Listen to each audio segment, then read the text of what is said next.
ನಮಸ್ಕಾರ ಫ್ರೆಂಡ್ಸ್, ನನ್ನ ಚಾನಲ್ಗೆ ಸ್ವಾಗತ. ನಾನಿವತ್ತು ಬೀನ್ಸ್ ಪಲ್ಯ ಹೇಗೆ ಮಾಡೋದಂತ ಹೇಳ್ಕೊಡ್ತಾ ಇದ್ದೀನಿ. ಬನ್ನಿ ಹಾಗಾದರೆ ನೋಡಿ. ಇವಾಗ ನಾನು ಬೀನ್ಸ್ನ ಚೆನ್ನಾಗಿ ತೊಳೆದ್ಬಿಟ್ಟು ಕಟ್ ಮಾಡ್ಕೊಂಡು ಇಟ್ಕೊಂಡೆ. ಇವಾಗ ನಾನು ಅದನ್ನ ಸ್ವಲ್ಪ ತವೆ ಮೇಲೆ ಹಾಕಿ ಹುರಿತಾ ಇದ್ದೀನಿ.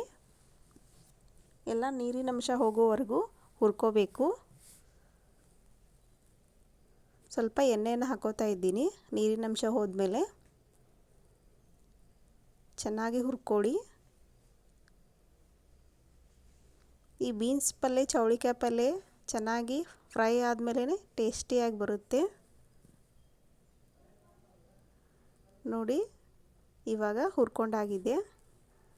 ಇವಾಗ ನಾನು ನೆಕ್ಸ್ಟು ಒಂದು ಬಾಣಲೆಯಲ್ಲಿ ಸ್ವಲ್ಪ ಎಣ್ಣೆ ಹಾಕೋತಾ ಇದ್ದೀನಿ. ಒಗ್ಗರಣೆಗೆ ಸ್ವಲ್ಪ ಜೀರಿಗೆ, ಸಾಸಿವೆ ಹಾಕ್ಕೊಂಡೆ. ಒಂದು ಈರುಳ್ಳಿನ ಹಾಕೋತಾ ಇದ್ದೀನಿ. ಚೆನ್ನಾಗಿ ಈರುಳ್ಳಿ ಎಣ್ಣೆಯಲ್ಲಿ ಫ್ರೈ ಆಗಬೇಕು.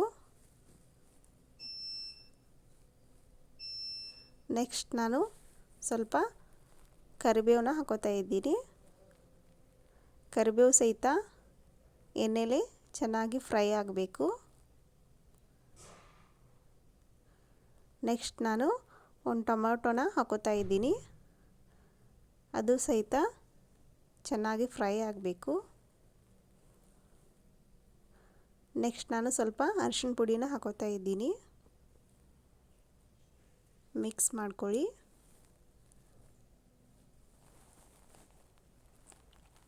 ನೆಕ್ಸ್ಟ್ ನಾನು ಸ್ವಲ್ಪ ಹಸಿಮೆಣಸಿನ್ಕಾಯಿ ಪೇಸ್ಟ್ನ ಹಾಕೋತಾ ಇದ್ದೀನಿ.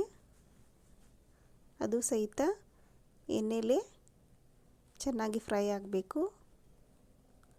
ಮಿಕ್ಸ್ ಮಾಡ್ಕೊಳ್ಳಿ.